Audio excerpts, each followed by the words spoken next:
Hello, my name is Claudio Mele, and I will talk today about an interesting topic. I will talk about what influences destructive behaviors. So we are in a difficult uh, context, international context, a collective international context. The war of Ukraine, the also the war in Israel, Palestine. We have many places that there is a strong conflict, no? And so behind these big conflicts, we have, of course, destructive behaviors, no? Also, we see also patterns of some politicians in some countries that they are really moved by destructive behavior. So what influence these destructive behaviors in a psychological point of view? No, this is an interesting topic to investigate, but we can see these destructive behaviors as a collective question, no, but also as an individual question. I will try to focus in both, no, and then what is our role? Yes, in this situation. So the question is the psychoanalytical community. What is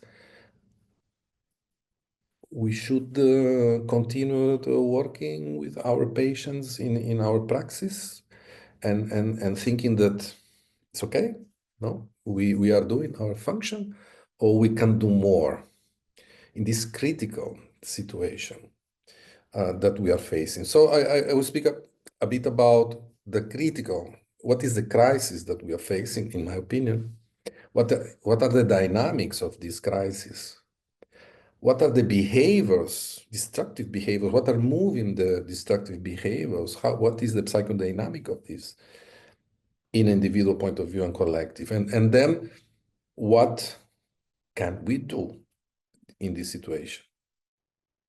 Yes, I think that is not about waiting a dream, no?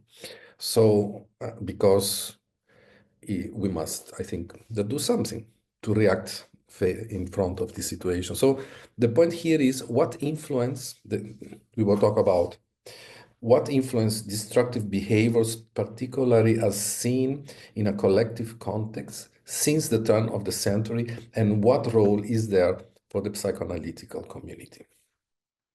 So as usual, I will use a PowerPoint presentation. Here it is. So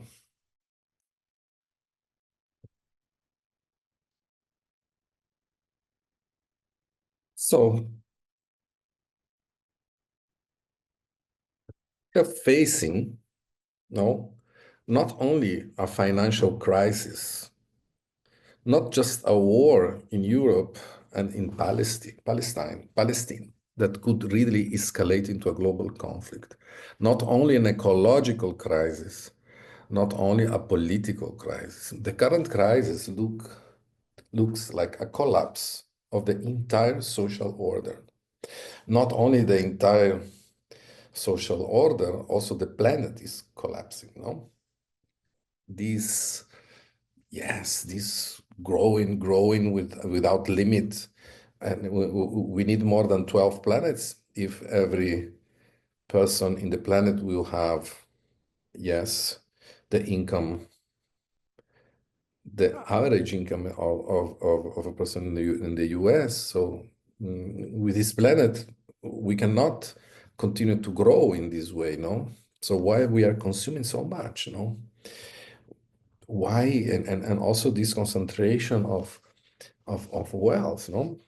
So what is this current crisis, no? The current crisis can be seen as the pathological shadow of the unus mundus confronting us with a burning immediacy. So the unus mundus is this Jungian concept in which everybody is connected and responsible for what is happening, but what is this narcissistic and individual attitude and aggressive it's the shadow of unus mundus. But why? No, we are facing this strong shadow, no? So fear, helplessness, and depression. The different effects of the current crisis are so powerful that many people simply survive in a mood of fear and resentment. This increase in fear and resentment leads to the brutalization of society and a depressive state that ends up being a threat to democracy. I like very much to quote Byung-Chul Han. He's a philosopher, professor in Freiburg, here in Germany. So um, he wrote in a book, his last book, no? Spirit of Hope. He wrote many books, but this is a recent book, and he wrote, fear has always been an excellent instrument of domination. There is fear now, no? People have a fear of loss, the employ, fear of what could happen in his country, fear of what will be the decisions of the new government, fear of, fear of, fear of. So fear is, at the end, an instrument of domination. And hate speech and digital lynch mobs, which clearly stir up hatred, prevent opinions from being expressed freely.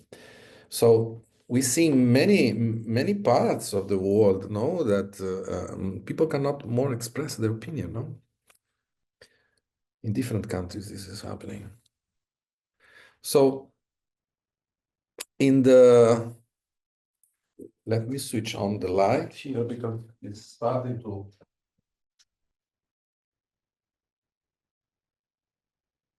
So the point is the neoliberal system that we live now in this moment a regime of fear? But the question also is, but in what political and social context does the current crisis that has such a significant impact manifest itself?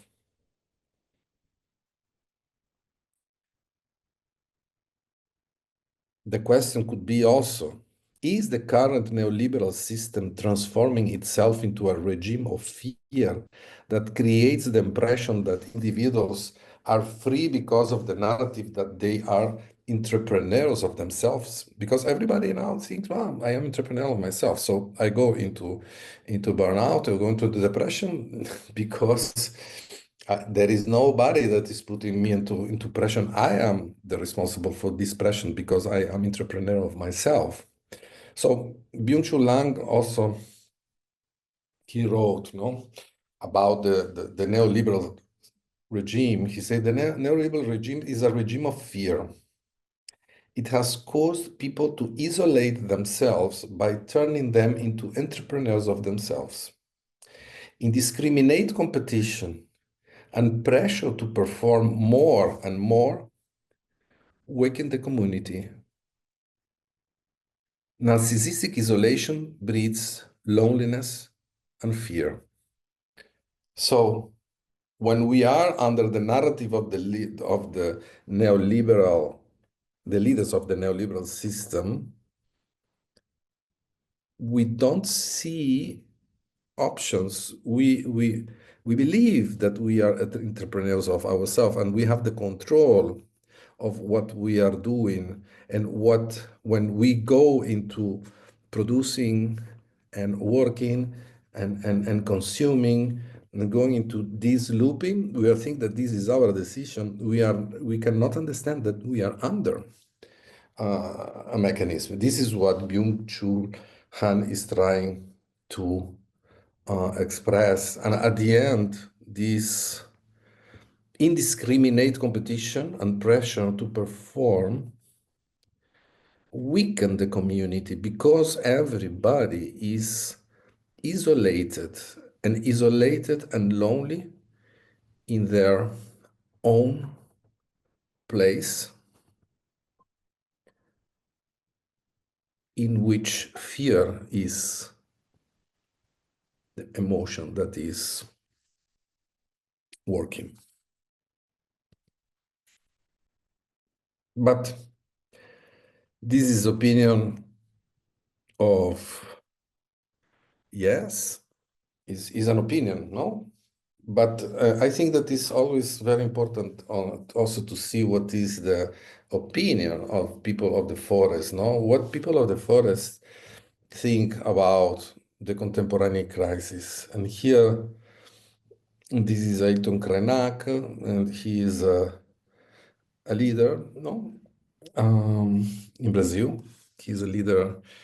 He represents the people of the forest. He's not the only representative of people of the forest, but was in the most important intellectual, is a person that is speaking and writing and teaching, and his voice is an important voice. And what I will say some quotes, something from Ayrton Krenak. He wrote many books, but this book is The Ancestral Future. And he wrote, for example, people find it easier to end the world than to end capitalism. So this is very interesting. Also, to finish capitalism that is really destroying, and we will see this, we will talk about this, is so difficult that it's easier to end the world and to go to find another world, as some people think, no? So we take everything from here, and when here finish, we go to another place to destroy, no? The Anthropocene said Ayrton Krenak is accumulating so much waste, so much damage, that it has made the world sick. Child at age of 7 or 8 is already being trained to ignore the environment. We who persist in a collective experience don't educate children so that they are expert of something, but so that they can be companions to others. And he also said, indigenous children are not educated, but guided. They don't have the concept of somebody's trained to do something. They need to be guided at the beginning. They don't learn to be winners, because for some to win, others must lose. So they learn to share the place where they live and what they have to eat.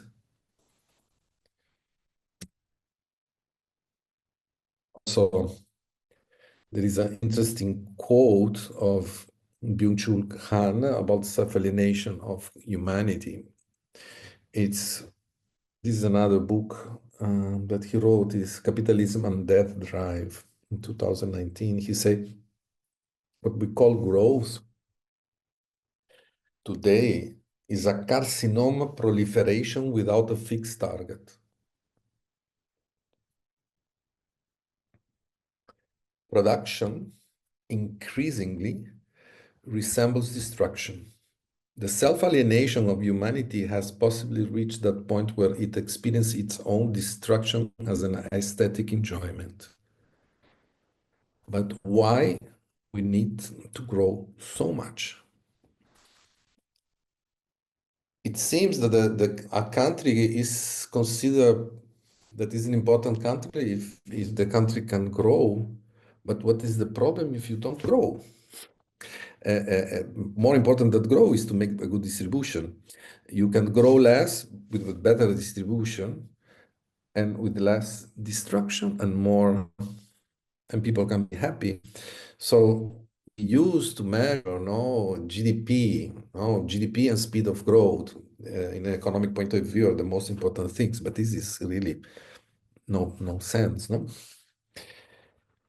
The point is, can the planet support the ambition of consume of the population? Because this narrative that we are a bit um, hearing all the time through social media, and this is also, yes, the power of this music that we hear is also related to artificial intelligence that is all the time repeating the same narrative of some guys, um,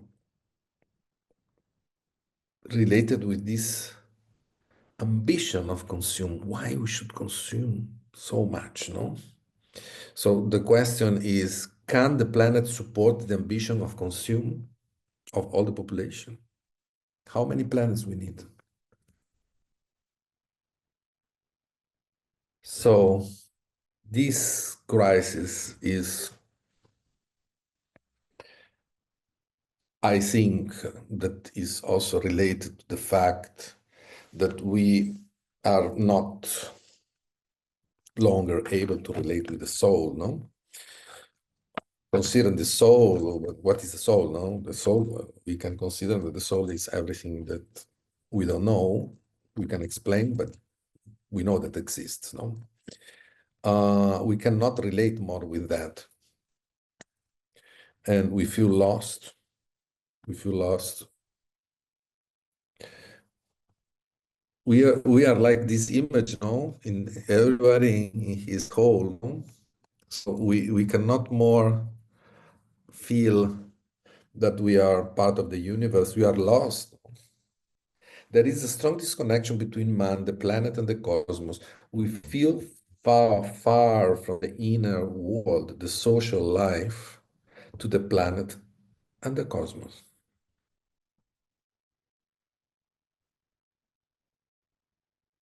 What is this shadow, no? What we said before, no? That what we are living is the shadow of unus mundus, but let's try to understand more. What is this? What shadow is this, no? Jung saw nature and the environment that surrounds us as a living matrix of potentially synchronistic meaning capable of illuminating. Considering that the current crisis is the pathological shadow of the unus mundus, what blocks us from looking at the planet as a living entity that is the result of individual and collective processes? Is there currently a collective shadow that prevents us from facing the reality that is leading us towards the destruction of the planet? What are the dynamics of this collective shadow that is currently conditionating the collective psyche towards the destruction of the planet and the lack of understanding of the ongoing crisis? I want to quote Elena Lack. She's an analyst, Jungian analyst from Israel. Um, yes, he wrote something very interesting about cultural complexes in Israel, and she did this. He wrote this that I think that is very interesting. She wrote, as analysts, we try to listen to the unconscious, to be in touch with the shadow, because we believe that the shadow holds valuable material and that ignoring it put us in danger of being possessed by it. This means if we don't face our shadow, we can be controlled by the shadow. We can be possessed by the shadow. So what is this collective shadow that is behind this deep crisis that we are facing now, that is in some way under the dynamic of this new version of capitalism.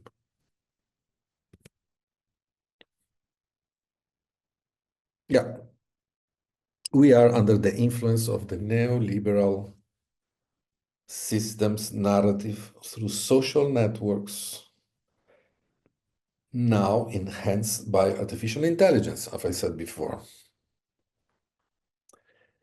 This narrative,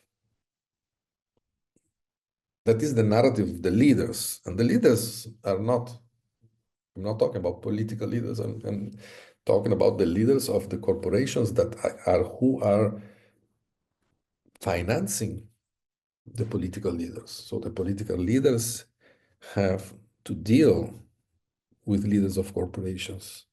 So what is this narrative of the leaders of corporations? Huh? This narrative is based on generating sensations of immediate pleasure that are activated through acts of consumption, bringing people to work until the burnout in a process that concentrates power in few big corporations. This narrative makes us feel like entrepreneurs of our life, independent and omnipotent. But this is only one aspect of the neoliberal system. This is how they control and how they bring us to think that we are free, and because we decide what we consume, and consumption is a short-term satisfaction, we think that we have no future because the satisfaction is immediate consumption. And after I consume, I need to consume more because we go again into this experience of emptiness. To understand the dynamics of the contemporary crisis, we must see the shadow of contemporary capitalism. And I think that Nancy Fraser, he wrote a book in 2022 about this, is I think that is very interesting. Yeah. Nancy Fraser comments that the Ouroboros, as an alchemical symbol of power that consumes and regenerates itself, could well represent contemporary capitalism. Fraser hypothesizes that the current version of contemporary capitalism has the capacity to grow out of all proportions through the autophagic practice of the very elements that serve its survival. Capitalism acts as a predator of nature's resources above all, without foreseeing their reintegration, and carries out a work of exploitation and expropriation to the detriment of poor people. Despite this continuous destructive activity, capitalism manages to progress and regenerate itself, define all logic. This is what Ito Kranak was saying. No, it's easier to accept that the world has to be destroyed, that to try to do something against capitalism, because capitalism, yes, it eats from himself, it eats himself, and it's always bigger. For Nancy Fraser, the concept of capitalism is not limited to the economic aspect based on private property and market exchange, wage, labor, and production support profit.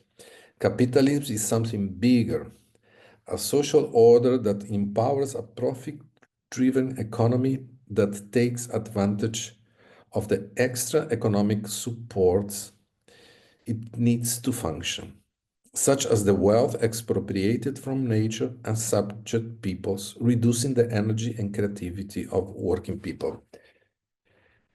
Yeah, this system also, yes, it don't allow creativity, no?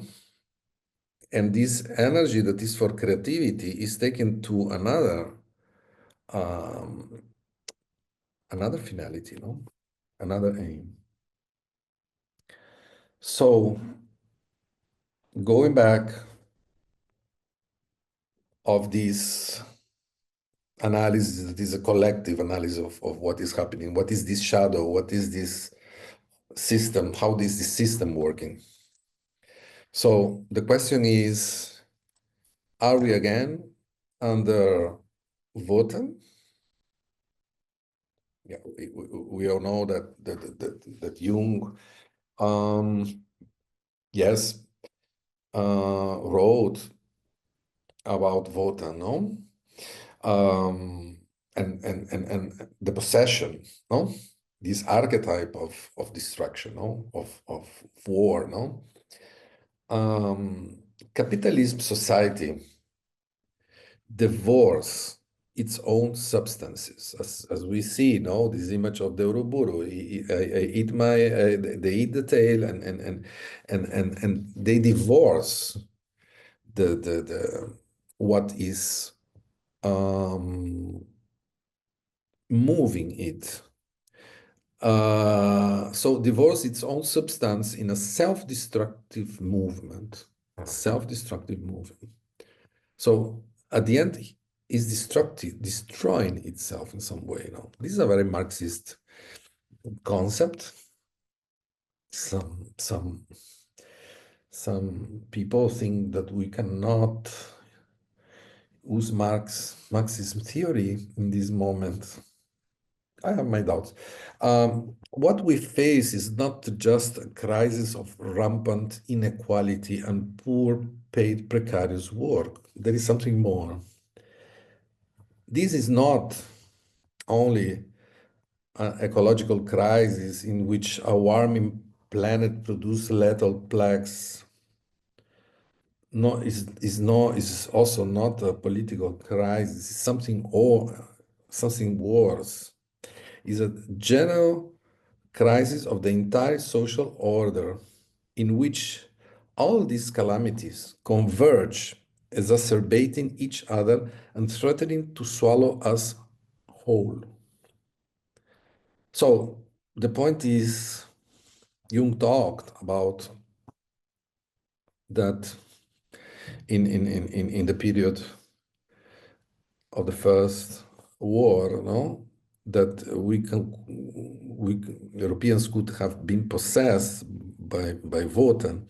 So the question is, are we possessed now, as Jungian mentioned, by the archetype of destruction, but in another time, dimension, and context? We are under, as we mentioned before, the effect of a massive marketing campaign directed by the big corporations with make and unmake governments, an expression of predatory capitalism which distances us from the real world to which we belong and drives us towards the abyss. The abyss. Going back to Byung-Chul Han in Capitalism and that drive, there are some quotes that I think that they deserve to be seen, no? It says, increasing capital means increasing power. Increasing capital means decreasing debt. So when you increase capital, you feel less related with death. And he has the idea, I think that in this aspect, he's very Freudian, that capital is accumulated to escape death. Capital can also be interpreted as coagulate time. When somebody accumulates capital and accumulates power, he can stop time and manage the time as he wants. Who has capital and has power does the agenda. The agenda, and the more is the power, the bigger is the agenda. And so when you can coagulate time, you are like God. And God as we know, don't die. So infinite capital generates the illusion of infinite times is a big power in which you can not being more a human, so you don't die.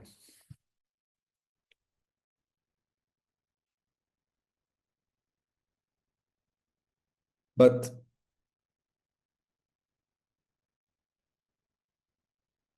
why we destroy, no? Because in some way we are going back, no? These uh, quotes are not more in a collective context. They are moving to a more to the individual context, no? Um, Behind the decision of the corporations, there are decision of people, no? But people are moved by what? What what can be moving people to destroy?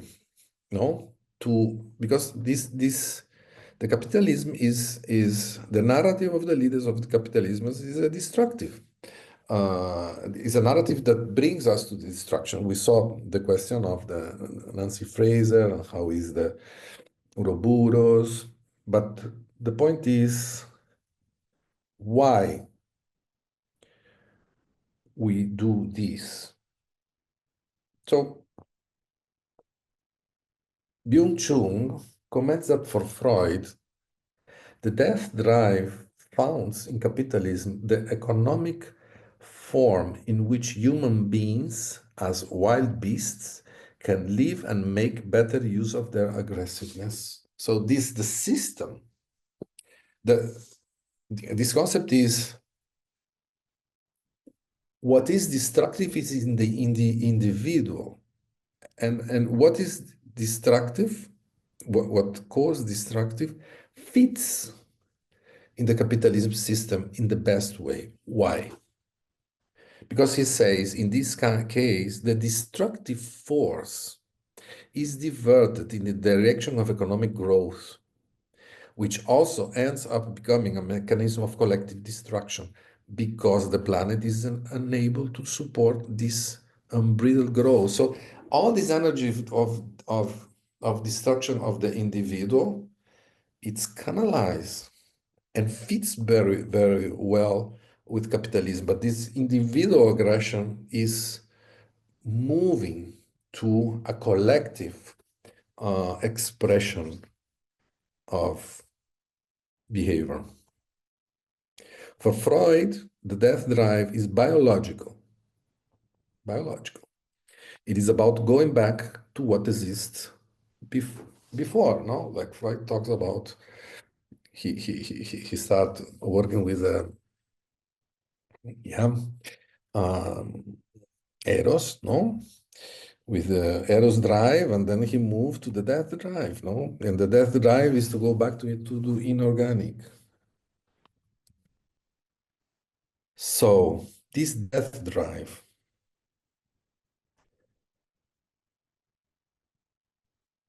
is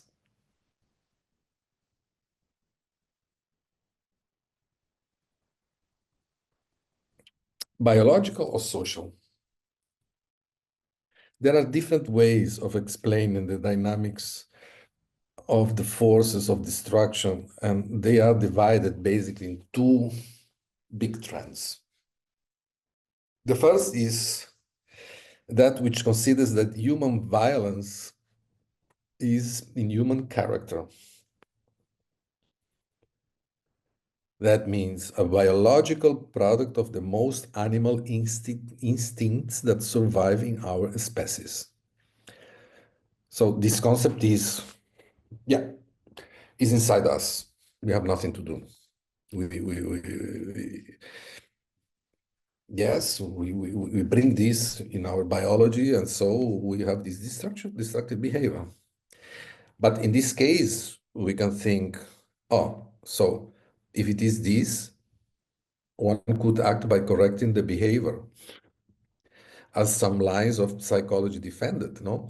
Or acting in the brain, according to if you identify in the brain where is this mechanism that activates this destruction drive. So we can all use CBT, no, to change the behavior, or we can act on the brain, no.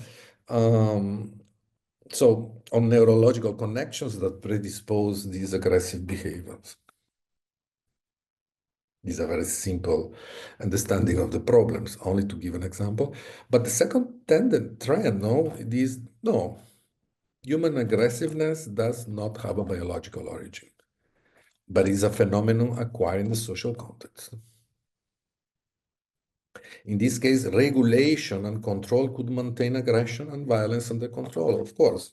If there is if this destruction attitude of human being is related with society, is a question of regulating society, no? But we have also other ways of understanding the question. Wolfgang Gigerich wrote Soul Violence. It's a text in which he says this: killing was the first act in which the first negation of the animal's environment was given, and ipso facto, the primordial opening of what we call the world of man.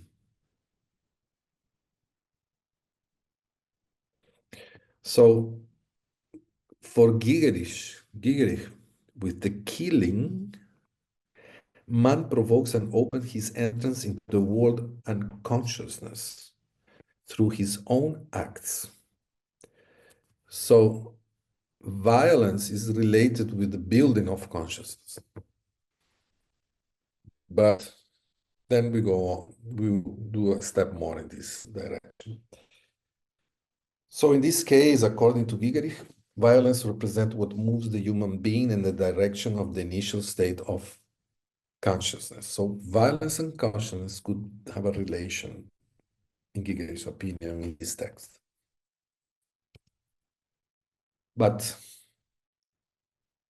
Gigerich writes also in the same text, when man entered history, he was equipped from the beginning with all his body organs, such as a heart, a liver, and kidneys.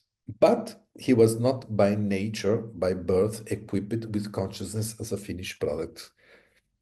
Yes, he's talking about evolution, no?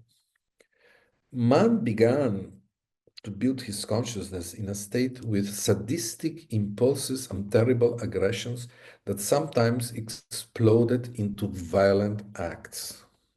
For Gigerich, the human drive to kill is, from the beginning, an event that has its origin not in biology and nature, but in the soul and in the psyche. And this is also very interesting. So we are building now.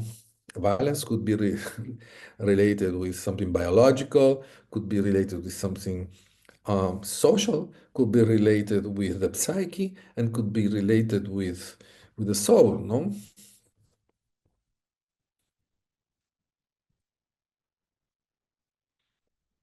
So, soul violence and the foundation of human existence. Yes, also in this text, Giegerich thinks that the soul has a special relationship with death and the underworld. That we know is the place in which unconscious is the underworld, no? It's more present, no? So the special, also this text, the special relationship between soul and violence is due to the origin of the soul in the intentional act of killing and violating the innocence of life and the conscious affirmations, even celebration of this grave offense as the new foundation of existence, the new human existence. So human existence starts from a special relation between soul and violence.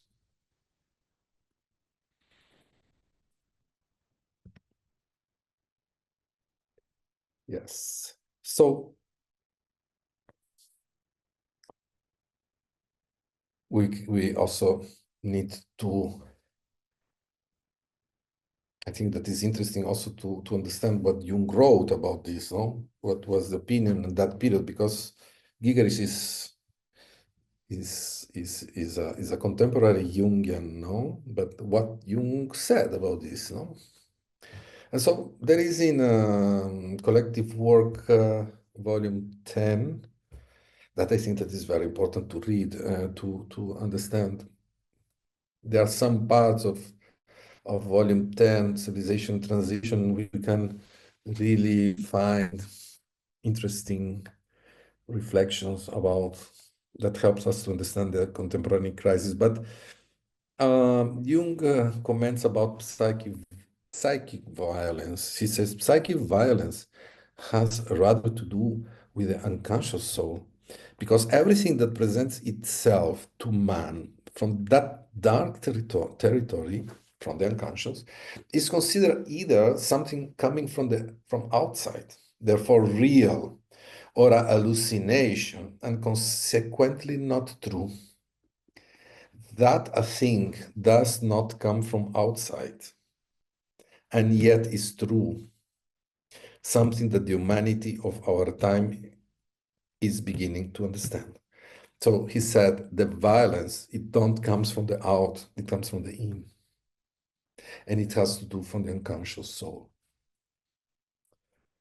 So I think that basically now we could see something about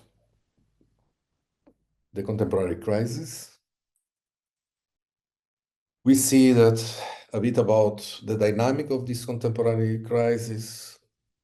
We could try to understand that could be related with this new version of capitalism. We could understand what is the dynamic of the capitalism, and we could understand a bit about this collective shadow, how we are impacted by this collective shadow. And in this shadow, there is a lot of violence, and we start to see that this violence, we need also to understand it in individual point of view, not only collective. And when we see that this death drive, this violence fits very well with capitalism, because the aggression is canalized in this system in a very good way. But when we go to the individual approach, we see, but we don't have one approach, we have minimum three. So this destructive behavior can be biological, can be social, and can be related with the soul, or can be a combination of the three or two of the three. So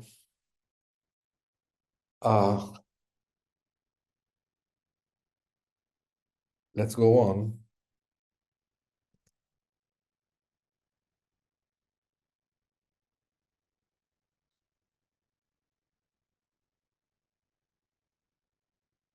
How this inner drive of violence that could be biological, social, or related with the soul is expressed in reality. How capitalism is related with this destructive drive. And here I go back to Byung-Chul Lan, and he says, capitalism is based on the denial of death, and violence sustains the feeling of power and eternal life. This is what I was saying before. Capitalism concentrates power. You see, the countries in which capitalism is more developed, you have really a big difference between who has on how is concentrated the power and the yes. And so capitalism is based on and when you have this power, no, you you feel so near God that you can feel that that is not possible for you. So he says, killing protects death because it allows you to take possession of it.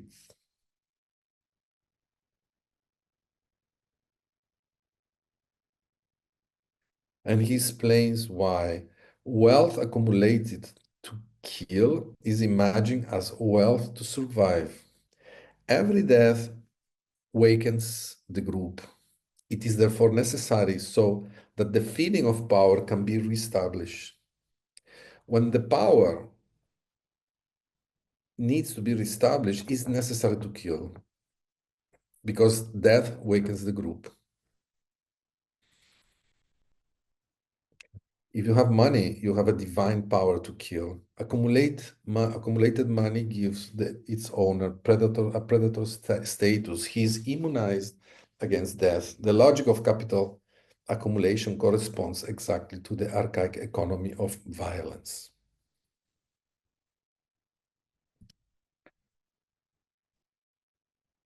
But is there a trap? We are in a trap. Uh, yeah, everyone is now, Byung-Chul Han says in this text, everyone is death and capitalism, no? Everyone is now a self-exploited worker in their own enterprise, as we mentioned before. And this has an important effect. Byung-Chul Han says, there is no cooperative connected multitude that can rise in a mass protest and revolution.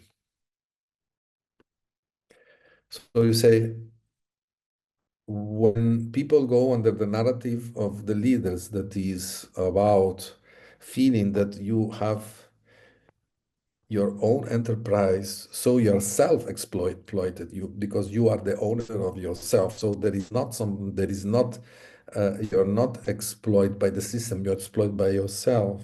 And so when you go into this process, you don't have more and everything is for consume, no?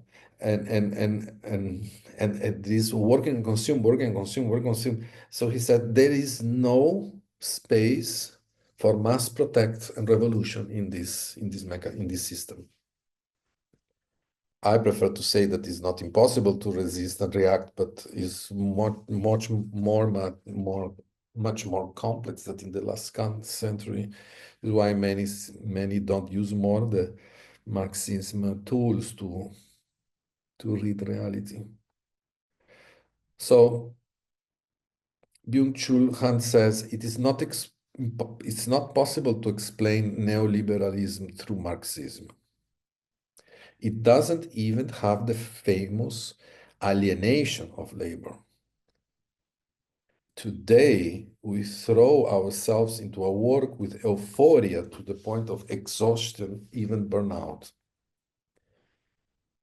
And he says, burnout and revolution are mutually exclusive. In my opinion, if we think that the symptom is the beginning of a process of transformation, not necessarily it includes resistance and reaction against the trap of the neoliberalist system. So I'm not so pessimist like Byung-Chul Han wrote in this case.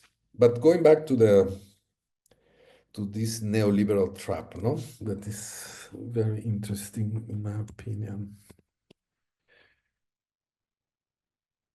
How this? What are the side effects, no, of this neoliberal trap? How this mechanism impact in the psyche of the individuals? For Byung-Chul Han, it is not uncommon for those who commit self-harm to suffer from depression and anxiety disorders. They suffer from a sense of guilt and shame and are tormented by a deteriorating self-esteem. The constant feeling of emptiness inside makes them barely feel anything. Only when they cut themselves do they feel anything. So here is, yes, this feeling to be entrepreneur of your life, no? And this extremely high desire of consume, this is the trap that makes people go into burnout, and from burnout they go into depression, and from depression they go into guilt, shame, because they are not so efficient, and this brings them to deteriorate self-esteem, and at the end this big emptiness could bring themselves to a very critical situation, no?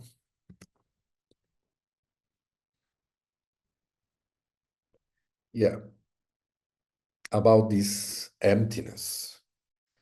The self is subjected to the compulsion to produce itself permanently as an entrepreneur of itself. Those who are unsuccessful in this self-protection, they resort to the razor. The feeling of emptiness leads to depression, and in order to escape, they turn to razors or smartphones. But the point here is how we can react. Bring in the acceptance that death is part of life. Because if we think that this accumulation of power that is the base of the capitalism is a negation of death, so could be that the solution is to think that death is something that can happen. So it's part of life, no, to die, no? It could be, the point is, as we saw also before, there is no connection with the soul in this when you are in this trap, no? But how people are moving to this trap, what is the subject here, no? To find this answer, what is moving people to this trap, we need to understand what is the core of this neoliberal system. The neoliberal system and governments are moved by corporations, as I said before. But what is a corporation? The corporation is a specific form of legal entity in which the owners have limited responsibilities. The administration is centralized and aimed to the profit of its owners with transferable shares. This is the definition of corporations. But what moves the corporations? This is a legal definition. What is the dynamic? What is the psychodynamic of the corporations? Corporations are moved by corporate complexes. Personal complexes emerge from the personal unconscious, while cultural complexes emerge from cultural interactions, principally those related with the external world in companies, school, communities, and others. Corporate complexes are related to the values of the corporate environment. Profitability, power, technical aspects, transnationality are, for example, cultural complexes inherent to the corporate culture. Corporate complexes can also trigger collective suffering and situations of destructive behaviors, as we see, because as we see before, this destructive behavior fits in the capitalism system, and this capitalist system is moved by corporations. So of this aggressivity and desire of destruction, that is something that is from the human, it's expressed in these vessels, in these containers of the capitalism system. So going back to the narrative of the leaders, when we observe the dynamic of large corporations, which represent the heart of the capitalist system, we can clearly see how employees and customers lose their identity and their ability to evaluate and decide autonomously and independently. The individuals who work in the large corporations end up possessed by the narrative of the leaders. The purposes of the individuals who serve the system become functional to the leaders in a clear process of submission and loss of identity, authenticity, and initiative.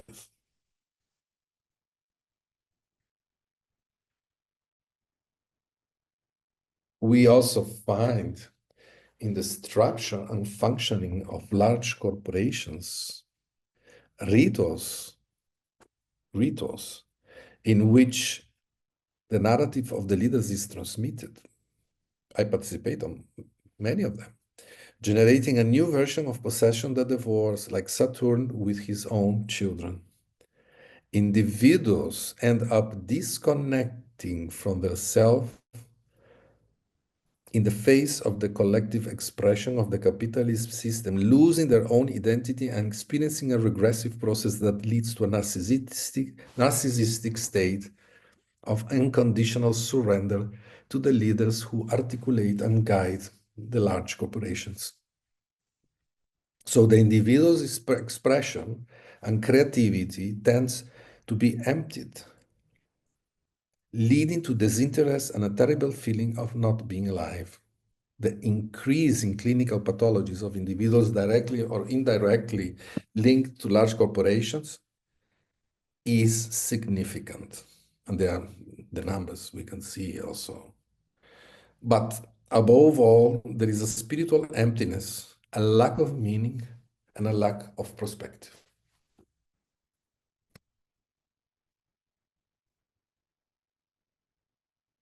Yeah, I want to quote here about this disconnection with this difficulty to deal with this critical situation. No?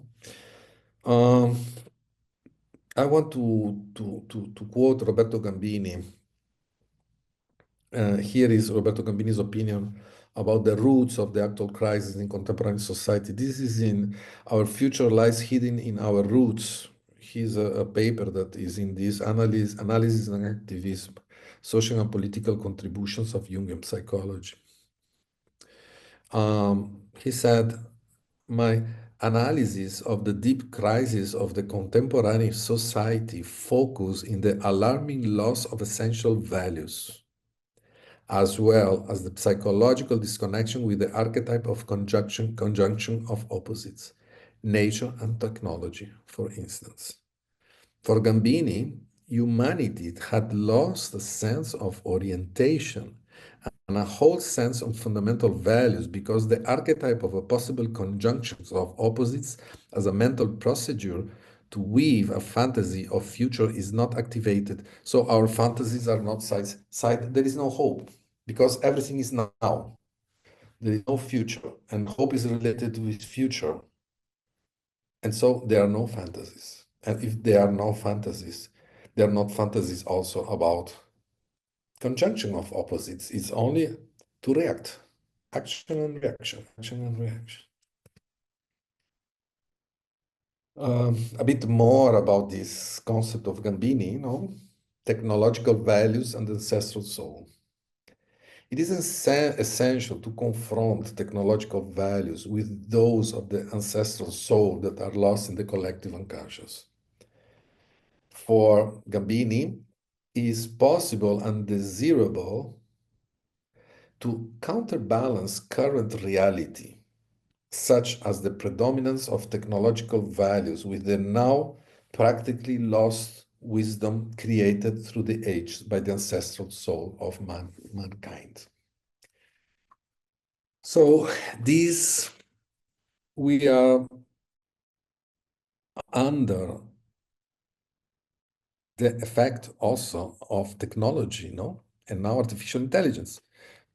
The last century was, we were under the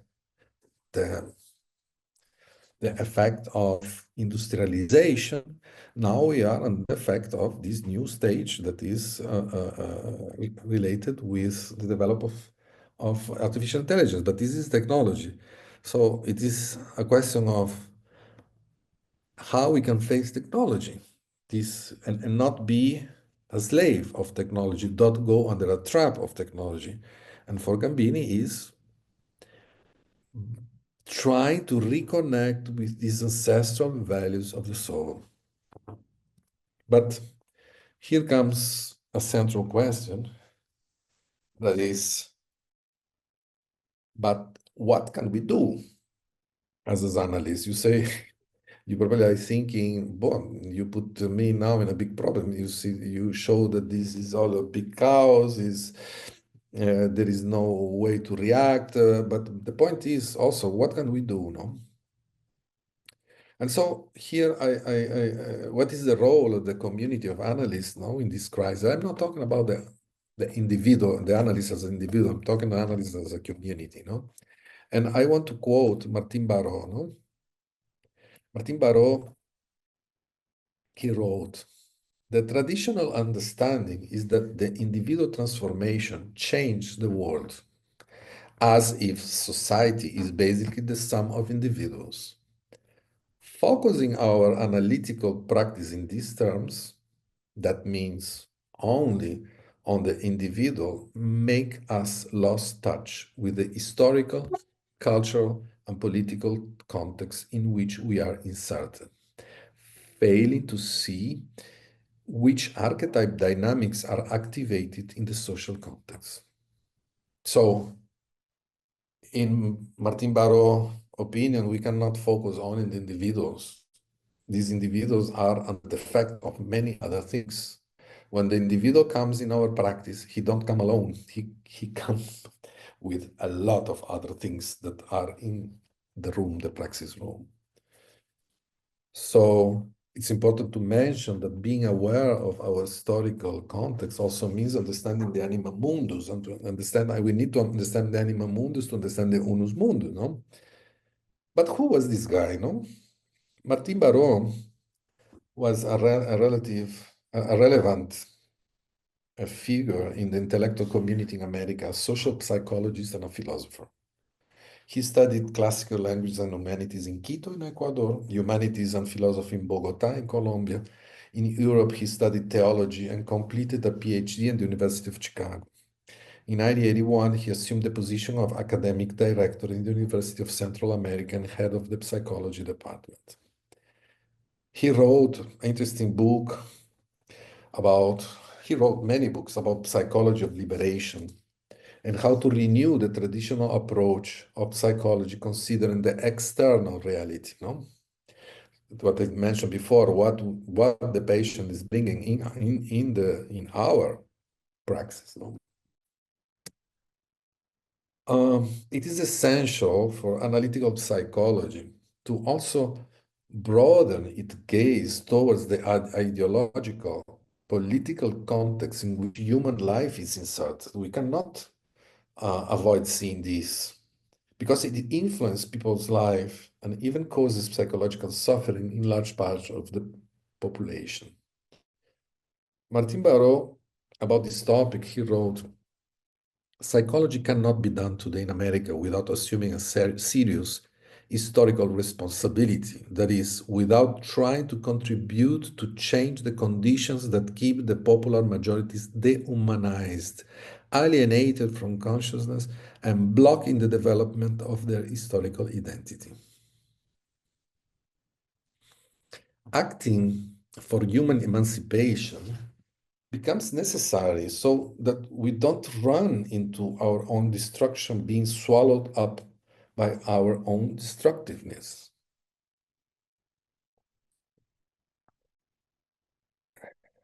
Martin Barrow wrote, our clinical work must always be focused and ready to interpret and bring to consciousness the dynamic of the process that produce social injustice.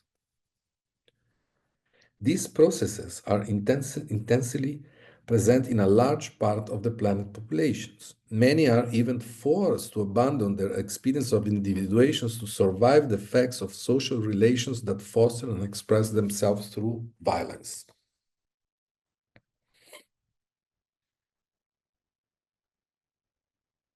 The role of psychology is to assist people to understand their realities through a reflection of their own experience.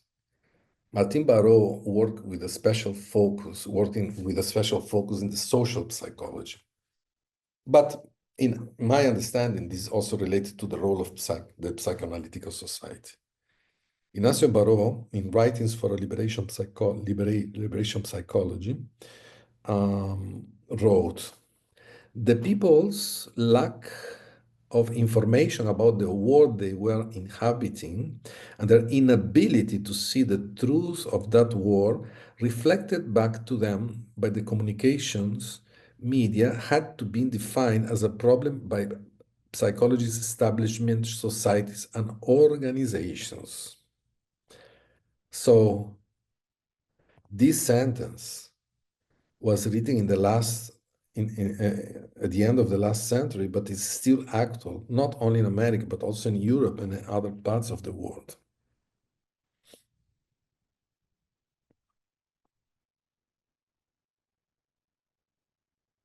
This is Paulo Freire about and the awakening of critical consciousness. Paulo Freire was a Brazilian educator and philosopher. He wrote Pedagogy of the Oppressed, that is considered from many as important reference of social sciences. Martin Barrow was also under the influence of Paulo Freire, who developed the concept of the important function of the awakening of critical consciousness. These are works from Paulo Freire. The now well-accepted concept of awakening of critical consciousness joins the psychological dimension of personal consciousness with the social and political dimension and makes manifest the historical dialectic between knowing and doing, between individual growth and community organization, between personal liberation and social transformation.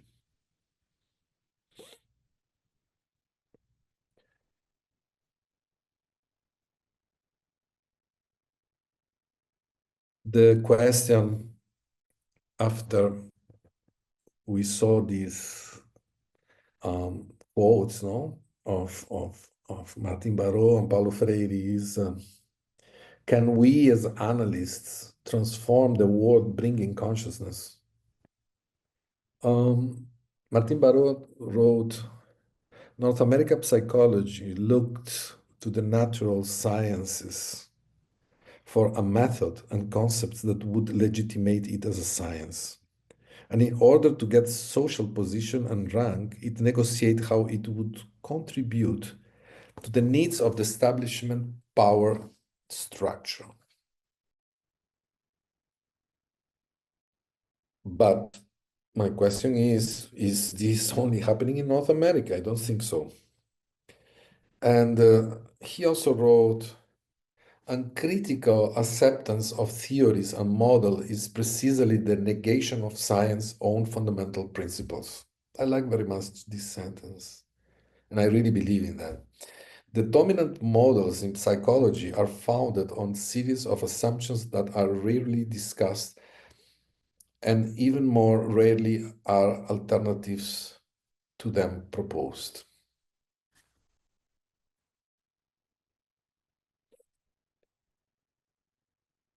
Another question is, more than one question is, Do we need a new way of searching for knowledge in the actual context related to contemporary crisis?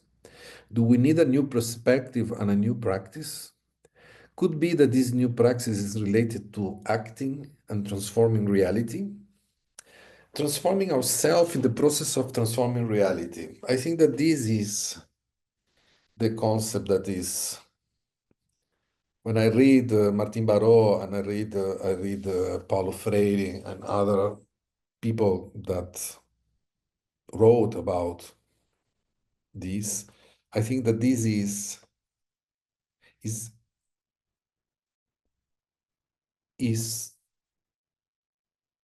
transforming doing, not act and then wait the effect. Is you are in transformation in the process of doing something.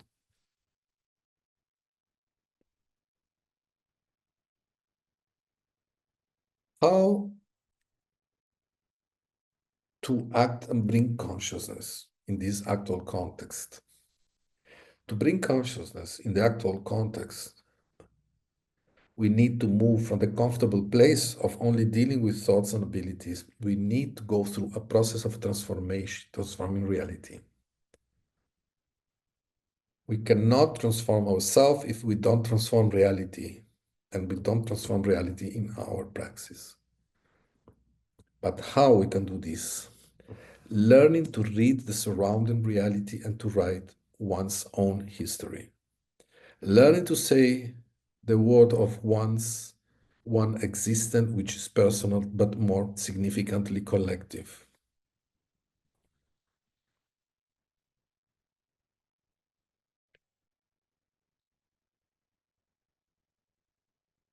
Paulo Freire, the process of becoming conscious is related to these aspects. The human is transformed through changing his or her reality. I cannot transform myself and I cannot transform anything if I don't transform the reality in which I am part of. In an active process that cannot be experienced by imposition but only through dialogue, to change reality don't means to impose something to reality, but is to go to a dialogue with reality. He also wrote, through the gradual decoding of the people's world, we can grasp the mechanism of oppression and dehumanization.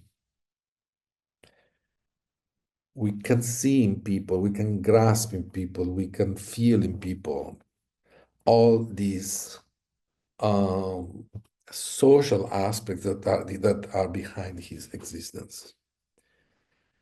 People's new knowledge of their surrounding reality carries them to a new understanding of themselves and, most important, of their social identity. They begin to discover themselves in their mastery of nature, in their actions that transform things, in their active role in the relation to others. All this allows to discover not only the roots of what they are, but also the horizon, what they can become. So, the role of the analyst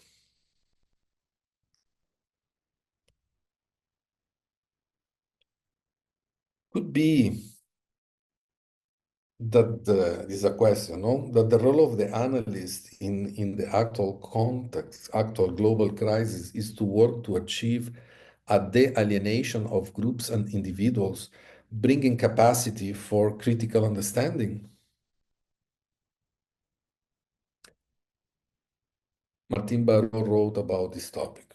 No learning process, vocational guidance, or therapeutic and counseling can hope to see the development or realization of person if it does not cast the individual in his or her a social and national context.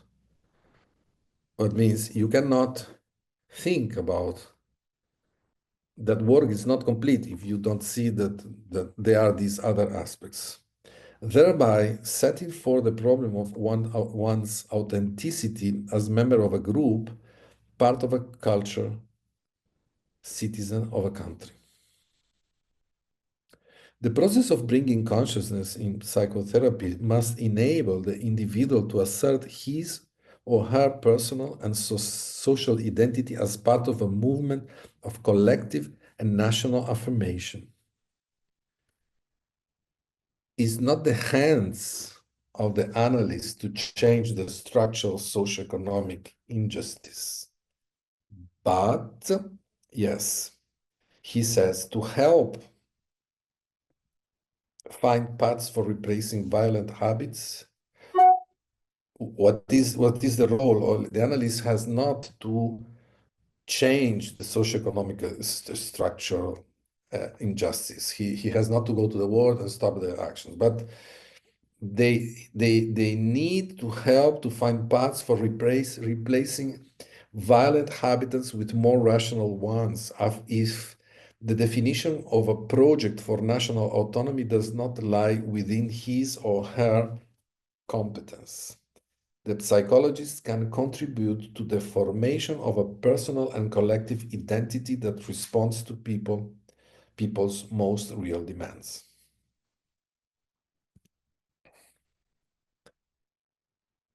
But we saw that it's also important to see what Jung says about this. What Jung wrote about this. In volume 10, Civilization Transition, in a prologue, there is a prologue in page 171, that the title is Reflections of the Current History, in which Jung wrote about this. He wrote, medical psychotherapy must deal for practical reasons with the totality of the soul. Consider all the factors that decisively influence the soul life. On the one hand, it is a question of biological factors, on the other hand, of social and spiritual factors. It is quite evident in this sentence of Jung that the function is quite broad, the function of the analyst. Our function is not only to deal with the soul, but we also have to take in consideration the impact of the essence and dynamics of the soul, not limit to biological and individual factors, but also consider social and spiritual factors. Jung, yeah, in collective work 10, related with the effect of historical context on the soul of individual,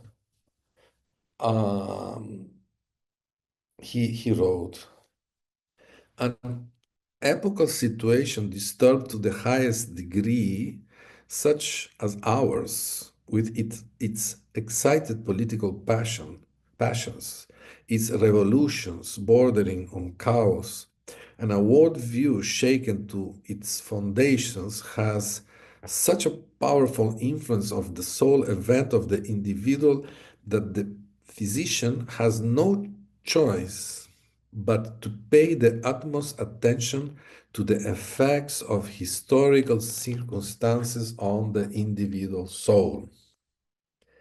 It seems to me that the context that Jung mentions is as chaotic as ours.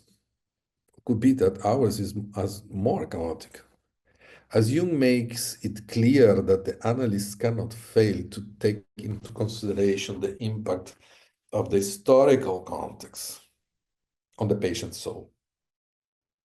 Jung is very emphatic about the importance of this factor in the analytical process when he comments that the effect of historical context on the soul of the individual must be taken into consideration.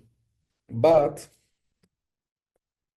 it's also, this is another quotation of Jung, and he says, the physician cannot isolate himself on the distant island of the calm scientific world. He wrote, not only outside in the width of the world, but also in the silence of the consulting room and in the solitude of medical care, the onslaught of the events of the times affects the individual from all sides. Jung goes further when he speaks about the role of the analyst, when he wrote this. Having to deal responsibly with his patients, the physician cannot isolate himself on the distant island of a calm scientific work. He must constantly descend into the arena of the world events to participate in the struggle of passions and opinions, passions and opinions. And if he did not so, he would only perceive the evil of his time from afar, and the suffering of his patient would not find in him an attentive ear or understanding. He would not even what in what know in what language to address his patient in order to bring him out of the isolation into which his own incomprehension has plugged him. And he also wrote this. Thus, I have been obliged occasionally to overstep the limits of my professional sphere to say a word in public places when it seemed to me it might be useful to the public to hear also the point of view of a psychologist with his peculiar experience. So, out of the practice.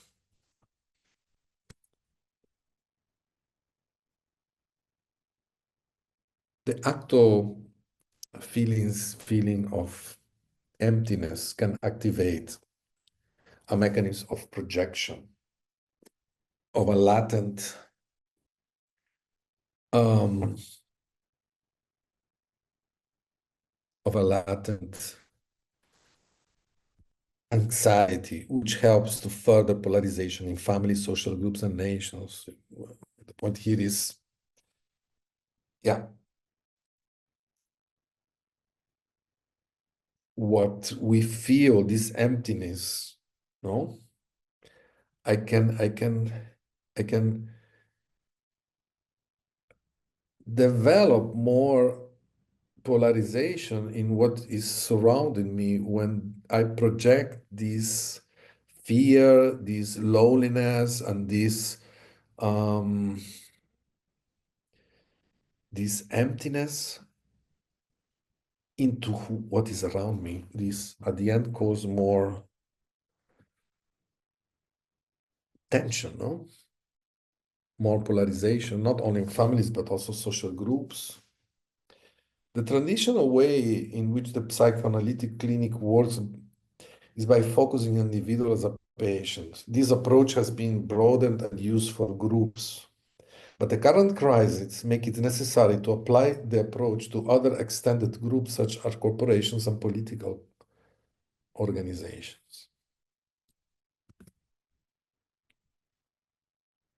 Contemporary cannibal capitalism destroys but also pushes towards a new kind of organization that will have to allow the individual to encounter his soul, nature, and sense of belonging to the cosmos. If we consider capitalism as the mechanism that leads us toward chaos and destruction and represents the archetype of disorder, where are the seeds that can be bring order?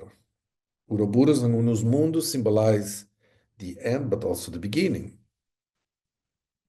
We can observe in Chinese culture that in the yin, there is a small seed that expresses the yang, and the yang, a beginning of the yin. This is a natural movement when we are connected in one of the sides, as is happening at this stage of the crisis. Could resistance to the neoliberal capitalism system be an experience of individuation in the current social and economical context? Could be this the way to stop Saturn's cannibalism and free the Olympic deities to create a new collective order? in which context we are moving, no? Under what pressure our patients are being submitted. How is the external world that the analytic society is dealing with?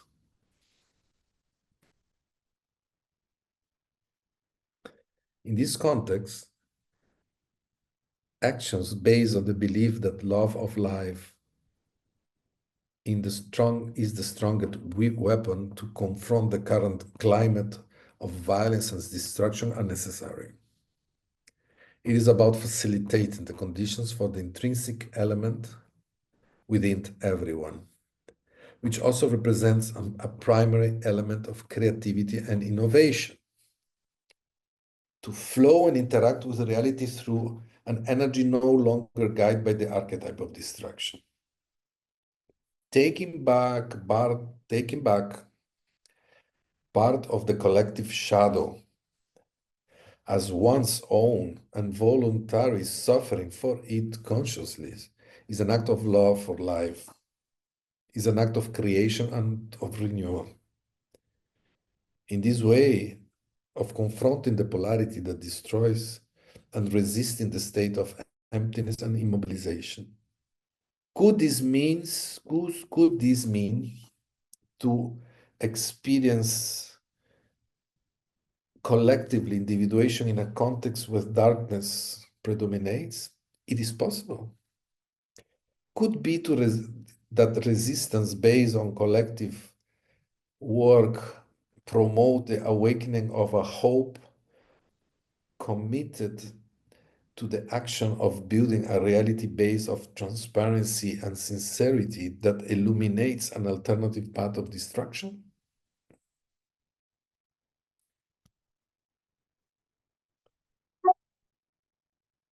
Leadership and transformation.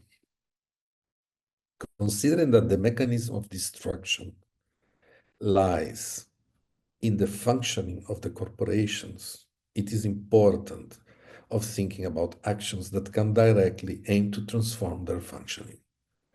Opening a discussion with leadership about the dynamic of the auto crisis to bring consciousness is a part of role of the analyst society.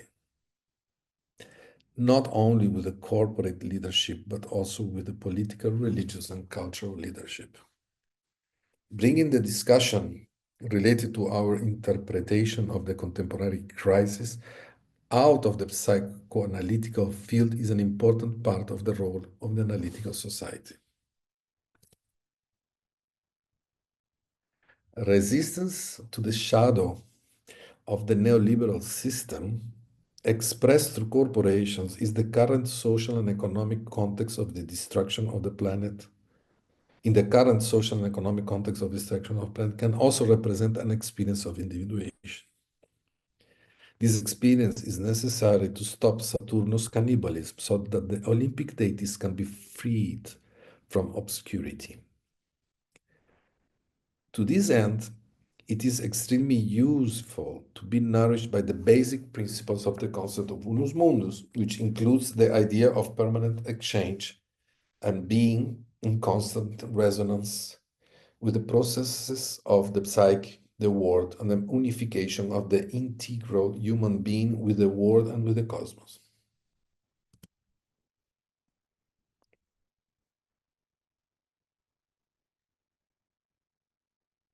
We have seen that there are different explanations for the violence and destruction that characterize the dynamic of contemporary society.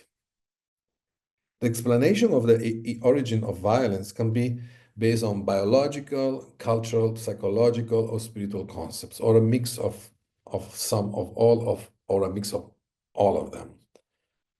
From Jung to social psychologists and to contemporary psychoanalysts, we find the understanding that the role of the analyst is the in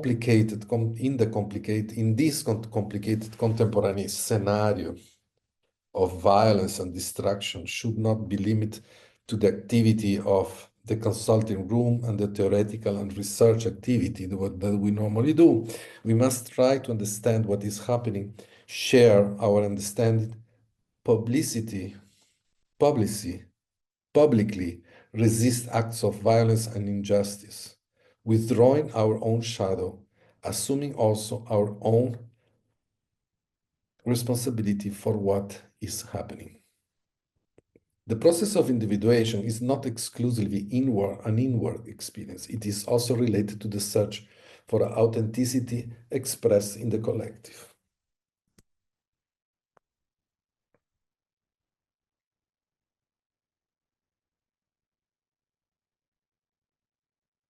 The trap of the neoliberal system moves people from consciousness to the unconscious attitude that can, according to the narrative of the leader, transform them into an extremely violent, explosive, and collective force.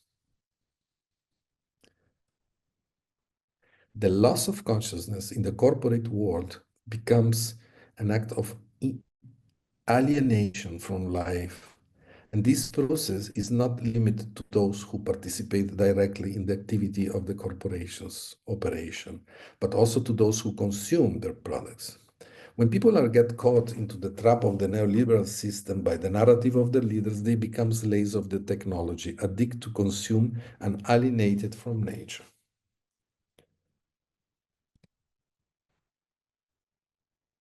Some people think that we should go back to Nigredo and start again, but others think that there is a possible reaction to the actual darkness. I agree with Roberto Gambini's opinion that our tragedy is related to the destruction of the soul that was developed in a long period of time, and to move from the actual situation of emptiness is essential to reconnect to our roots.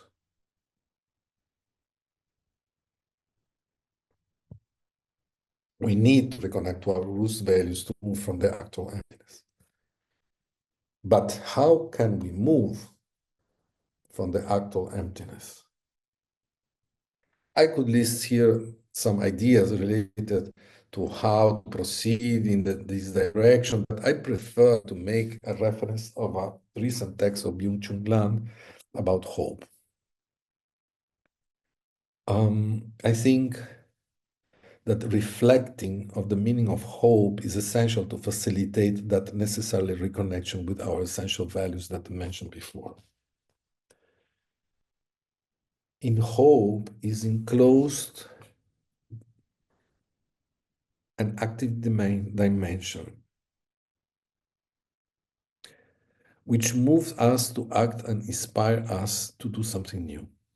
Without ideas, without a horizon of meaning, life is reduced to survival, or as it is today, to the immanence of consumption.